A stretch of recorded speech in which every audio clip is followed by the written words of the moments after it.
el billón, con B de burro, billón de dólares gastados en esa asesina invasión, 150,000 muertes, 2,5 millones de refugiados y un país roto, las tropas de Estados Unidos salen lastimosamente, porque nunca estuvieron dispuestos a dar la vida por su causa, nunca creyeron en ella, sabían la farsa. Son palabras muy fuertes de un analista que respetamos y admiramos, como el doctor Jesús López Almejo, a quien saludo con mucho gusto. Profe, ¿cómo estás? Muy buenas tardes. Hola, mi querido Vicente, pues estoy con sentimientos encontrados. Generalmente me da mucho gusto venir a Sin Censura y platicar con la audiencia, pero la verdad es que el tema de Afganistán me tiene bastante tocado, me tiene bastante molesto, triste, encabronado, incrédulo, porque cuando vemos estas escenas de los aviones de Estados Unidos despegando del aeropuerto en Kabul, y además con gente colgada a los aviones con la esperanza de salir, se eriza la piel, le sale una lágrima, se le hace un nudo en la garganta y termina pensando en aquella canción de Silvio Rodríguez, me parece, de solo le pido a Dios que la guerra no me sea indiferente, en el sentido, Vicente, de que pues nos deja impotentes ante tanta injusticia.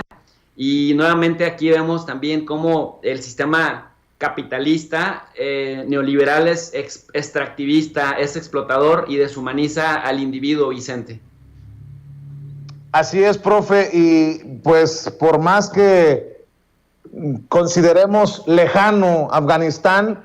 creo que la tragedia humana nos tiene que unir y nos tiene que interesar a todos, no importa en qué parte del mundo estemos. Veo que el presidente de Afganistán salió literalmente huyendo del país. Veo a un avión de la Fuerza Aérea estadounidense siendo escoltado, entre comillas, por cientos de personas. Algunas se suben a las alas del avión, a las llantas del avión. En fin, son imágenes dramáticas y creo, espero equivocarme, salvo que tú tengas otra opinión, que lo peor estaría por venir. Sin duda alguna. Mira, Vicente, cuando tú ves a la gente espantada por escapar como sea de Afganistán, es porque muchos de estas personas ya les tocó vivir el régimen talibán del año 1996 al año 2001, ya vieron cómo laceran, ya vieron cómo flagelan y ya vieron cómo tienen un control totalmente determinista y autoritario sobre la gente, al punto que también deshumanizan. Sin embargo, Vicente, por otro lado, pues estos mismos talibanes, no hay que olvidar que fueron armados por Estados Unidos para combatir a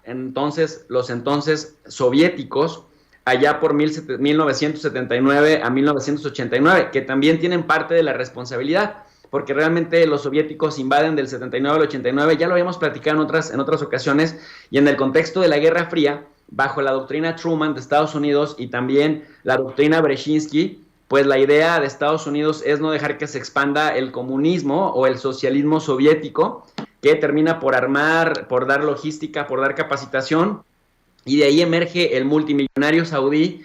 Osama Bin Laden, que después se le voltea a Estados Unidos, porque generalmente Estados Unidos tiene la política anglosajona británica del divide y vencerás. Cuando logran derrocar a la Unión Soviética, que sale también patitas por delante, y que por cierto tampoco fueron nada inocentes, porque hoy veo a muchos analistas rusos celebrando y dándose golpes de pecho, diciendo que la potencia y Estados Unidos hizo el ridículo, cuando el primer ridículo histórico lo hicieron ellos. Y también es importante señalar que hubo entre 500,000 y 1,000,000 de muertos en esa década soviética en Afganistán. Pero esto generó grupos insurgentes, Vicente, de resistencia,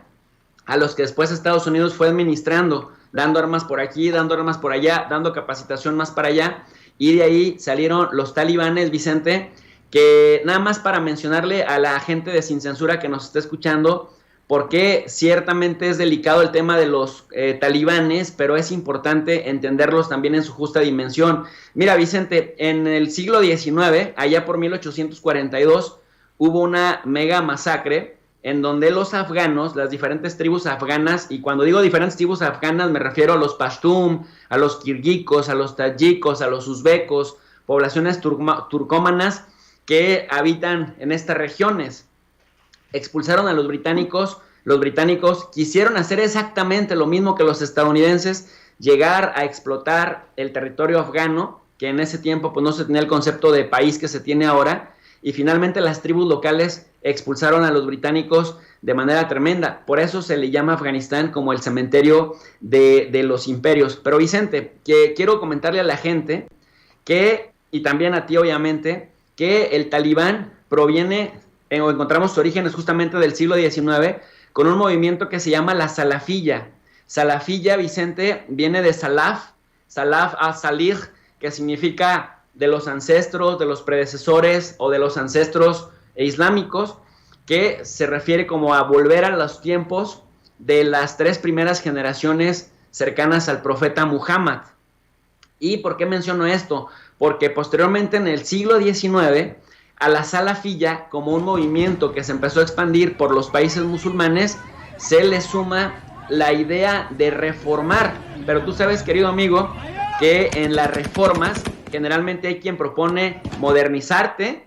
o hay quien propone una parte conservadora de los movimientos, regresar al pasado para limpiar de fondo los males que se piensen. Entonces, los modernistas pensaban combinar el Islam con la ciencia, y esto se dio más o menos por Egipto, por Argelia, por Túnez, por el norte de África, pero están los más fundamentalistas que decían: tenemos que regresar a la época del profeta, replantear y reformar la vida de la época del profeta, y entonces tenemos que empezar por expulsar a los imperios. Y esto se da, por ejemplo, con la Sanusilla en Libia, se da por el mahdismo en Sudán, estoy hablando del siglo XIX, y también se da en Egipto, pero con gente como Rashid Rida, que combaten a los británicos, y se da también, en este caso, en la península arábiga, Vicente, en contra de británicos y en contra de todo aquello que huele extranjero. Entonces los talibanes son neofundamentalistas o neosalafistas que le dan un toque, el toque del salafismo yihadista,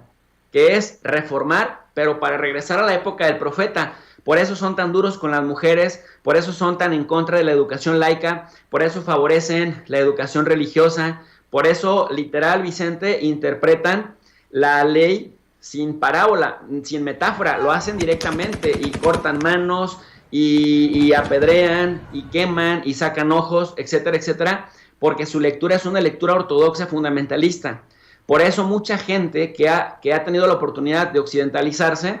pues le parece una cosa aberrante la versión salafista que tienen los talibanes. Pero ahí te va digamos, una de las más grandes contradicciones, pues Estados Unidos generalmente se propone como misión democratizar esta zona, pero es un democratizador selectivo, es decir, una farsa, unos mentirosos de primera, porque a la salafilla o a la salafilla yihadista afgana que promueven los talibanes, finalmente los financian los saudíes. Los saudíes, Vicente, hacen parte dentro del sunismo, dentro de la corriente sunita del Islam, a la versión Hanbalí, que es una de las interpretaciones, de hecho es la interpretación más fundamentalista que podemos encontrar y más dura, más rigorista. Entonces, fuera de Arabia Saudita se supone que nadie la practica, pero es justamente la filosofía del Daesh, que ya tuvimos la experiencia en Irak y Siria en 2014, y de los talibanes, que los talibanes eran una estructura mejor organizada que en este caso el Daesh. Entonces, Arabia Saudita es el principal aliado de Estados Unidos en la península arábiga. No lo tocan ni con el pétalo de una rosa, y de hecho, cuando se abrieron comisiones en el Senado de los Estados Unidos para investigar el vínculo y la responsabilidad de Arabia Saudita en el atentado de las Torres Gemelas, hasta Barack Obama la vetó para evitar que se implicara a Arabia Saudita con los ataques terroristas, siendo que Arabia Saudita financia a grupos salafistas y financia también al talibán, que luego después echa como indirectas de que nada pasara. Pero esta manera de comportarse, esta idea de crear un emirato talibán, esta manera, Vicente, de reproducir las prácticas de la Golden Age, o sea, de la época dorada del profeta, de los talibanes, es justamente herencia hanbalí de los saudíes. Y de hecho, pues tú recordarás, Osama Bin Laden es multimillonario saudí que finalmente va y se supone que quiere recuperar los territorios del Islam, pero aquí tienes esta otra remembranza: atacar a los invasores hasta echarlos. por eso me parece que es importante atender esta otra dimensión histórica e ideológica para entender, por un lado, la filosofía que tienen los talibanes y, por otro lado, el terror que siente la gente afgana al punto de colgarse de los aviones de sus traidores aliados, los estadounidenses, que llegaron, que los hicieron trabajar para ellos, a sabiendas de que cuando el talibán recuperara el gobierno, los iban a ejecutar acusándolos de traidores, y de pronto pues los estadounidenses se van y los dejan a su suerte, Vicente. Oye, profe, otro tema que, si me permites preguntarte tu opinión, tu análisis, porque vi que te conmovió igual que a todos, es el tema de Haití. Te leía en redes sociales el presidente Andrés Manuel López Obrador apostándole al humanismo, compromete ayuda a este país tan golpeado como Haití. Si hay una tal cosa como un país con mala suerte, es Haití. Qué mala suerte históricamente de Haití, que es golpeado por un fuerte terremoto, hay muertos, hay heridos, hay destrucción en una nación ya de por sí en condiciones paupérrimas, muy, muy pobres y muy complicadas situaciones, pero los que le apuestan al clasismo, al divisionismo, al racismo en México, los ultraconservadores, se quejan, se enojan porque el presidente Andrés Manuel López Obrador compromete apoyo para un país tan pobre, más pobre que México, cuando dicen tenemos tantos pobres en nuestro país. Vaya análisis tan pedorro, ¿no? De esos que tanto exhibimos aquí. Sí, definitivamente. Mira, México tiene uno de sus 7 principios que están enmarcados en la fracción 10 del artículo 89 constitucional, principios de política exterior que tienen rango constitucional, Vicente, y uno de ellos es la cooperación internacional para el desarrollo.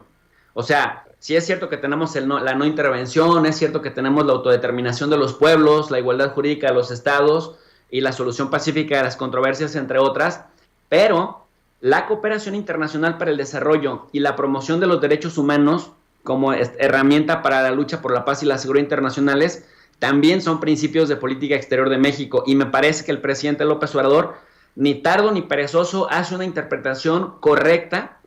de, en este caso, cooperación humanitaria, y me parece que 2, 3, 4, 5 o 10 aviones no empobrecen a México, no atentan contra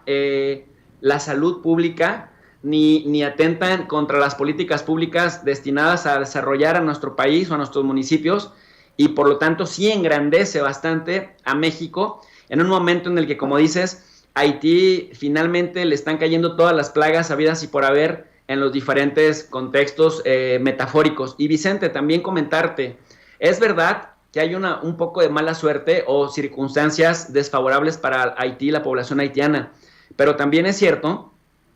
que Haití es la máxima expresión en el continente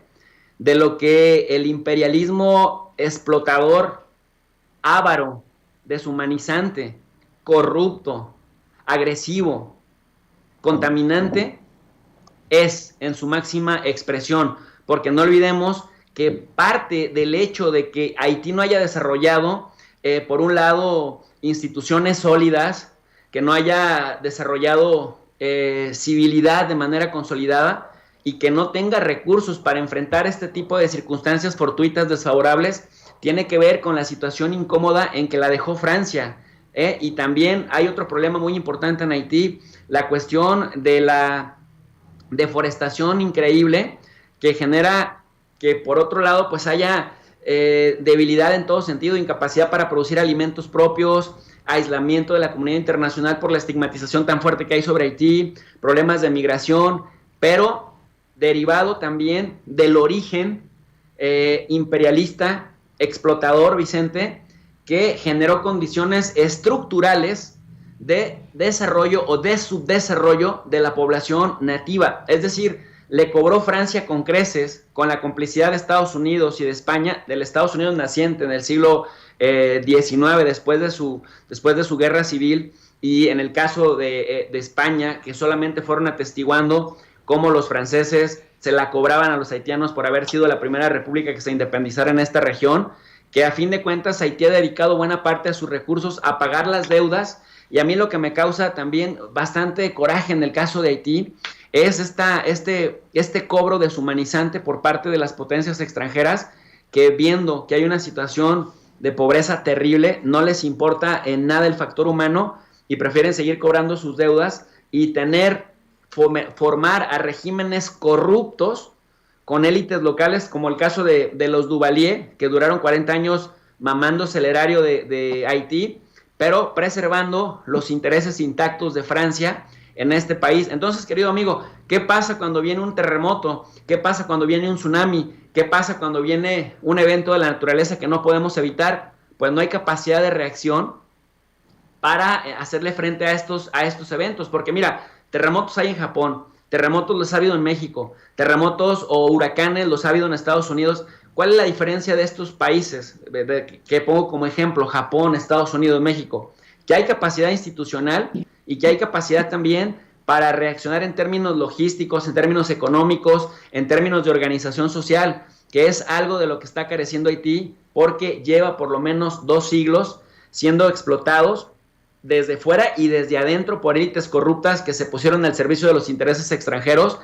al punto de que acabamos de ver justamente el asesinato, este magnicidio por gente entrenada por Estados Unidos, colombianos de alto nivel, que fueron a cometer este magnicidio. Entonces ya desde ahí tú te puedes imaginar que la gente vive más pendiente de comer y de no ser asaltada a las 12 del día en pleno centro de la capital haitiana que por construir una buena casa, o políticos que están esperando la oportunidad, están al acecho de robarse lo que queda de presupuesto antes que generar políticas públicas que haga buenas carreteras, buen alumbrado público, buenos hospitales y que tengan reglas de construcción que por lo menos les permitan hacer frente a las cuestiones fortuitas, porque aquí tenemos una frase en México, ¿no? Los eventos fortuitos no los podemos evitar, no podemos evitar un terremoto, no podemos evitar un huracán, pero sí podemos evitar las tragedias humanas si tenemos información, si tenemos buena logística y tenemos buena infraestructura. Oye, profe, no quiero abusar de tu tiempo, pero si me permites, te pido también tu opinión sobre estas declaraciones del presidente Andrés Manuel López Obrador. Creo que tú tienes una gran visión sobre esto que señala el presidente Andrés Manuel López Obrador. Si me permites, profe, dice el presidente Andrés Manuel López Obrador que el PAN es lo mismo que el partido de ultraderecha español Vox, y también señala a Cuadri, y aquí voy a meter entre los ultraconservadores a Francisco Martín Moreno, a quien tú ya has criticado también, este intelectual, escritor, que dice que no ha encontrado un presidente cruel en la historia, solamente Andrés Manuel López Obrador. Pero escuchemos al presidente y si así lo consideras, me das tu opinión de esto, profe, porque son de los temas que veo que opinas también en redes sociales. Es autoritario, fascistoide. En todos lados, ¿no vieron ahora que se recordó la resistencia indígena por la toma de Tenochtitlán? Como unos ultraderechistas españoles, Vox, sí, que es el equivalente al PAN de aquí, al yunque. Hasta Cuadri dijo que hacía falta un Vox en México. ¿Quién dijo? Cuadri. Ah, claro, sí, son lo mismo. Lo más retrógrada que puede haber. No me equivoco. Clasistas, racistas, hipócritas, corruptos, falsos. Pero bueno, andan con eso. Y pues sí, ya tengo edad, ya lo he dicho. Bueno, pues ahí están las declaraciones del presidente Andrés Manuel López Obrador, de las que pido tu opinión, profe. ¿Qué piensas de lo que dice el presidente Andrés Manuel López Obrador en momentos en que también destapa la revista Contralínea con información de Wikileaks la presencia del Yunque, la mano del Yunque, el movimiento ultraconservador en México con vínculos a España? Yo creo que tiene razón el presidente Vicente y voy a argumentar o voy a fundamentar por qué. Yo en mi canal el sábado por la noche hacía una reflexión sobre la obra filosófica de Hannah Arendt,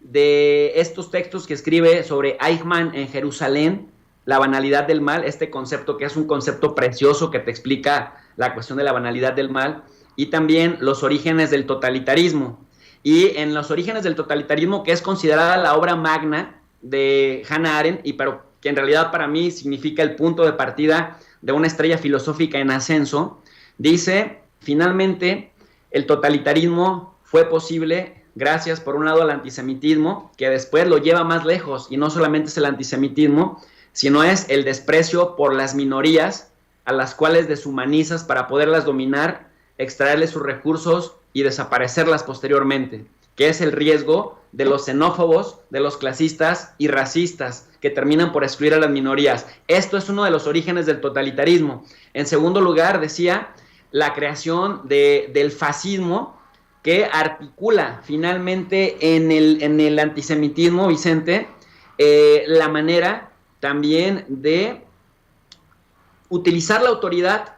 para sentirse con derecho de desaparecer al que se le considera inferior. Y por otro lado, el otro origen del totalitarismo es el imperialismo extractivista, que necesita expandirse para robar, saquear los recursos del otro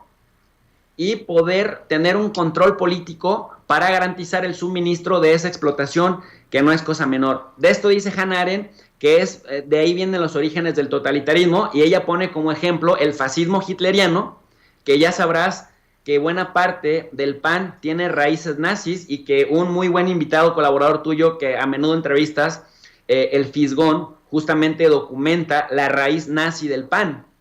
Entonces, Hannah Arendt plantea que uno de los regímenes totalitarios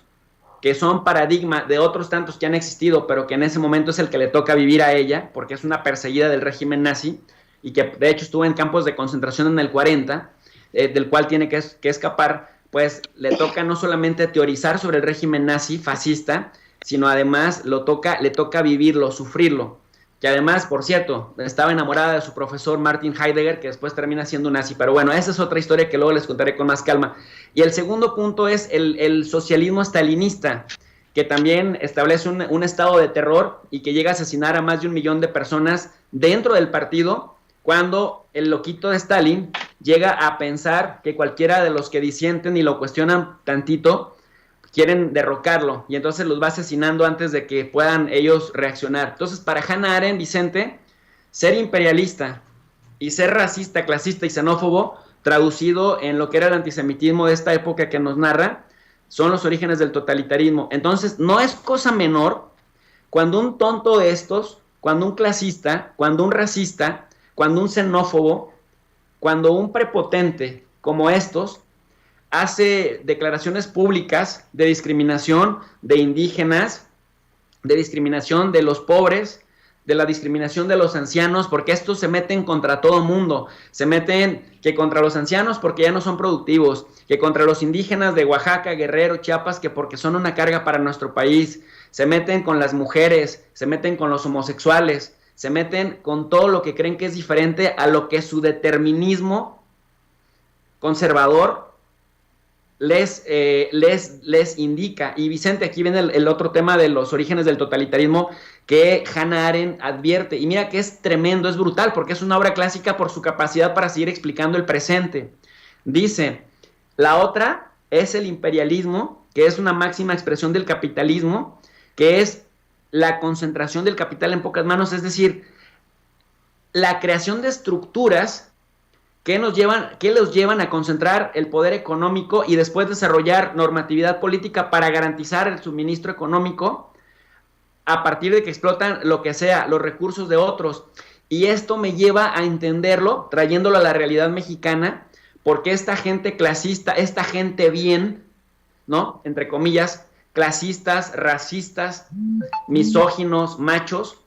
terminan por normalizar la corrupción que les favorece. Terminan con 90 propiedades entre Miami, España, México, con casas en Atlanta, con casas en San Diego, con mansiones en París, con mansiones aquí, allá, acullá,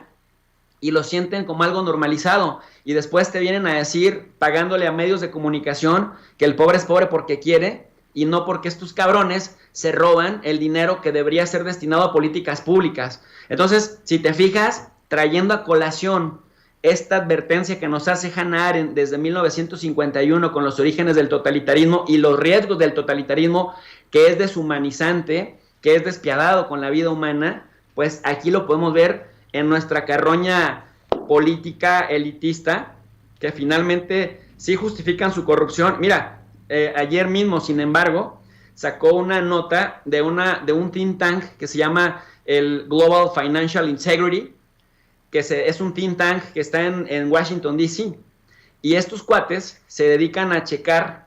temas de lavado de dinero, temas de flujos financieros, etcétera, etcétera. Y hacen un estudio y ya publicaron el reporte, salió este fin de semana, y aparecen, por ejemplo, los Murat, ¿no? José y Alejandro Murat, con departamentos en Estados Unidos y en Utah, Javidú, que tiene 90 propiedades entre Delaware, Texas, ¿no? México, aparece también ahí en el reporte. Y esto te digo porque yo ya fui a consultar directamente no solamente el artículo, sin embargo, sino directamente me metí a consultar el documento que publica el Global Financial Integrity, este think tank de Washington, y efectivamente aparece también ahí Genaro García Luna con sus multipropiedades en la Florida, etcétera, y dices, carajo, o sea, siempre nos venden la idea de que en México nunca hay dinero, siempre nos venden la idea de que hay muchas cosas que son muy difíciles de hacer porque no ajusta el dinero para todos, y después te das cuenta que estos cabrones se sirven con la cuchara grande y no tienen piedad de las minorías, no tienen piedad de la gente más vulnerable de nuestro país. Y bueno, pues nuevamente regresas a las palabras del presidente cuando dice, los conservadores son muy hipócritas, son muy ambiciosos, son muy clasistas, racistas y xenófobos, pero todo para crear un statu quo que les favorezca, querido Vicente. Por eso no hay que echar en saco roto esto que parecieran palabras del día a día, pero que tienen una connotación muy profunda, con consecuencias muy profundas para el pueblo mexicano. Siempre chingón escucharte, profe. Siempre interesante lo que nos planteas aquí en Sin Censura. Y no me queda más que pedirte que invitemos a la gente para que te siga apoyando en tu canal de YouTube, que sigue creciendo.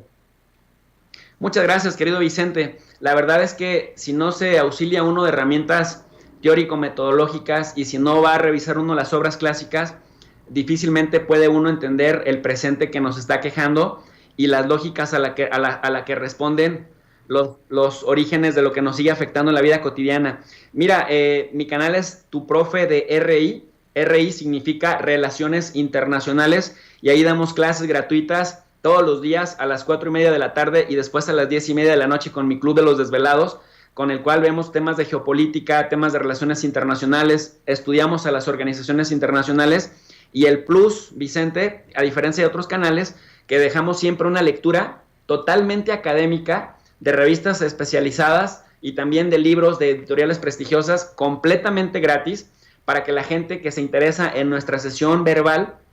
pueda complementar, como lo hacemos en la universidad con los estudiantes a los que les damos la clase y les dejamos una lectura, para que el que quiera profundizar, profundice con fuentes serias, con fuentes fidedignas, porque queremos elevar el nivel de análisis en las redes sociales en Tu Profe de RI, Vicente. Muchas gracias por el espacio. Gracias a ti por tu generosidad, profe. Te mando un abrazo, estamos al pendiente. Abrazo fuerte, saludos cordiales.